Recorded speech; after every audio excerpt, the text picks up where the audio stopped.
gone through a lot of different styles over my lifetime. The real question is, what are those? And now at the age of 35, I've come to understand what works and what doesn't. And in this video, I want to share with you 15 style mistakes and tips that I wish I learned sooner. Number 1, wearing designer clothes just for the sake of it. I'm sure we've all been there before, feeling the pressures to buy those Louis Vuitton wallets, Burberry coats, and Gucci shoes. But here's the thing, wearing designer clothes for the sake of it often just boils down to one thing: status. A lot of people assume that having a certain designer brand on you makes you look wealthier, cooler, or even more important. But the reality is, most people just don't care. Now, I'm not saying you should never buy designer clothes, but the key is knowing why you're buying it. If you genuinely love a piece for its design, craftsmanship, or how it fits your personal style, then 100% go for it. But absolutely do not buy something because you think that having Moncler splattered across your chest is going to impress others. Number 2, overdoing on logos. This kind of relates to the first point. Now, don't get me wrong, logos aren't inherently bad. A nice, well-placed logo can serve as a good accent for the piece that you're wearing and make your outfit stand out. But when every inch of your body is covered in logo, it starts to feel less about expressing your personal style, but rather being a walking, talking billboard. Number 3, don't be a sucker for lookbooks. It's very tempting to look at a lookbook and think, wow, that looks fantastic. I've got to buy that brand new hoodie. But it's important to remember that these lookbooks were professionally taken under optimal lighting, flattering camera angles, and with relatively pretty people. Also, the pieces are often tailored on the spot to make it fit even better for the model at the time. So instead of falling for the trap of buying exactly what the lookbook is suggesting, it's far better to just take inspirations from them. Use them as a reference point to develop your own personal style.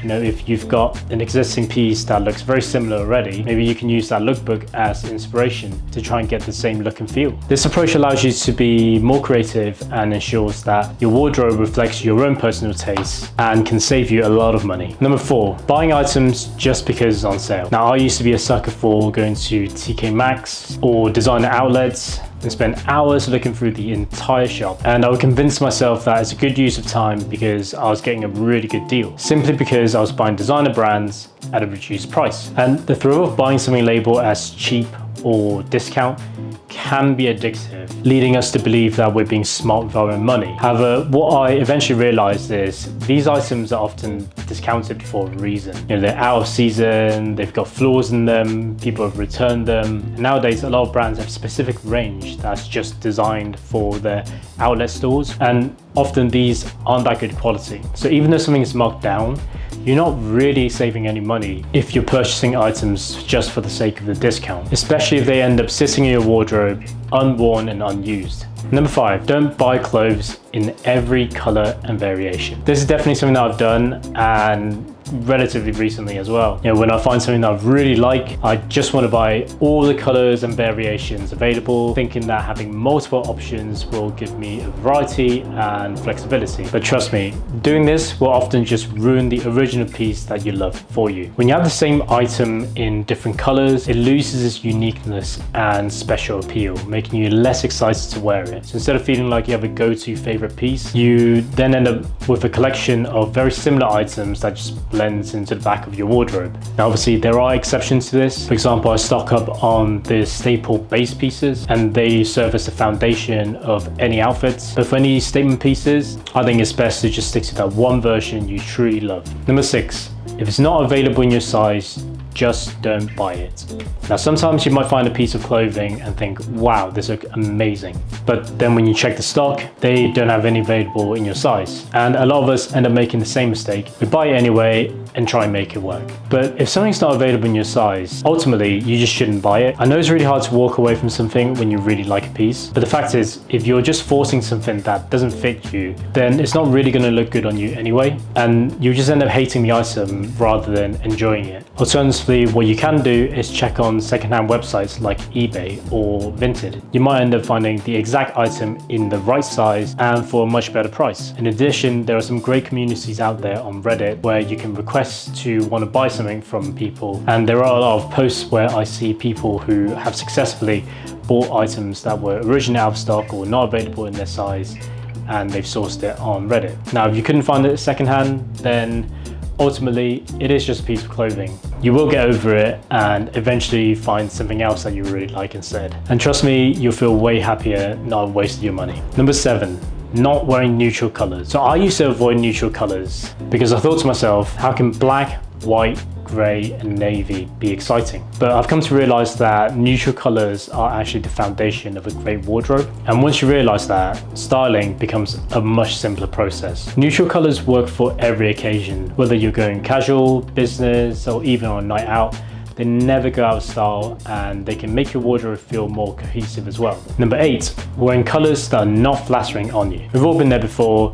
You've seen a piece in a really nice color, but when you put it on, something feels off. You might not know why, but the truth is, not every color will work on everyone. Wearing the wrong color can make you look washed out or even dull, no matter how much you love a certain shade. And it all comes down to your skin tone. Figuring out whether you have a warm, cool, or neutral skin tone can help you find colors that really complement your look. If you've got a warm undertone, you can go for more earthy colors. If you have a cool undertone, then maybe a more icy shade will suit you better. Number 9, not wearing accessories. So for the longest time, I didn't bother with any accessories, but I've come to realize that wearing accessories can really take your look to a whole new level. Whether it's a watch, rings, or necklaces, these little details can really elevate your look in a big way. They also allow you to further express your personal style as well, whether you're into bold statement pieces or prefer something more minimal. Plus, it doesn't really take much. And if you're not sure where to start, you can always suggest it as a gift from your partner or your family. Pretty much all of my jewelries, except for my watches, were all gifts from my family members and my partner.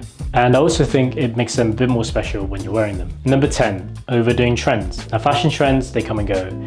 And I used to buy into every single trend that pops up. And after a few months, I end up with a wardrobe full of clothes that just look outdated. And I'd barely worn half of them. Not sure if any of you remember, but back in 2022, Balenciaga was the hottest brand at the time. And all the brands were copying them, doing ultra baggy clothes. Now it's all about the cropped t-shirt, high-waisted jeans, and flare trousers. Now, don't get me wrong, I still love adding a few trendy pieces into my wardrobe, but nowadays, I only pick up pieces that I know can be timeless and it suits my personal style. So make sure you're taking inspiration from what you see on TikTok or Instagram, as opposed to just buying everything that you see because it's trendy. Number 11, copying styles that just aren't your style. So whilst we're talking about Instagram, it's really easy to admire an influencer or a celebrity on their outfits. A lot of time we think, man, I want to look like that. But the thing is, if it doesn't suit your style, it can leave you feeling uncomfortable and even self-conscious. You know, there's no point buying a whole new wardrobe just because you saw Wisdom do his fashion Olympic. You're not gonna have the same capacity or resource to do what he's doing. So at the end of the day,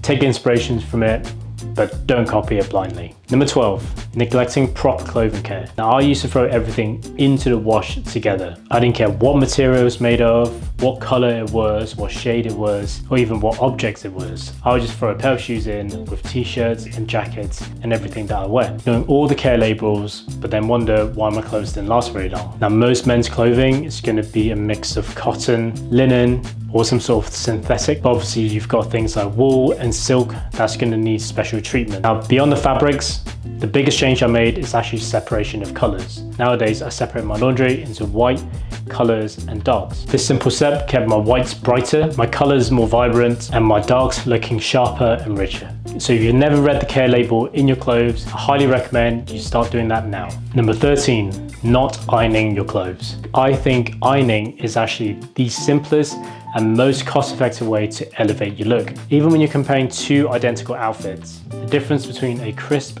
ironed t-shirt and a wrinkled one is night and day. Whilst an unironed tee can appear messy, an ironed one will look polished and radiate confidence. And that's pretty much why when you look at product photography, all the clothes are very well ironed, because it's about making them look their best. And even for your casual outfits, a quick 1-minute iron can make all the difference. Number 14, buying clothes online without trying. You know, I'm sure you've all experienced this before. You might really want something from the new Keith or Supreme drop, and then you realize that if you hit a certain threshold, you get free shipping. Now, all of a sudden your basket went from $50 for just a t-shirt to $300 with lots of unnecessary items. And the trouble for me with buying online is you are never really going to know how the item will fit on you. And annoyingly, there are some brands out there, and especially with these limited item drops, there's no return policy on them whatsoever. And whilst you can return products from many other brands, there is always just an element of risk involved with them. Now, obviously there are companies like ASOS, Uniqlo and Zara who have exceptional return policies with their online store. But apart from a handful of these brands, the reality is most of them have really bad return policies, especially when you consider some of the more high-end stuff where you've bought a jacket for over $1,000 and you have to pay for shipping yourself, and if a piece of clothing gets lost, then there's just no way for you to recover it. But personally, if there's a new brand that I'm trying out, I'll always just buy 1 or maybe 2 items, and I make sure I'm not tricked into buying more products with their free shipping offers. And then once I'm familiar with the brand, that's when I'll be more lenient and be willing to buy more products from them. And finally, don't rush your wardrobe. Building a great wardrobe takes time. I used to think I need to get everything all at once, but then I end up with a wardrobe full of random pieces that don't go together and I never wear. Take your time, buy quality, and be intentional with your purchases.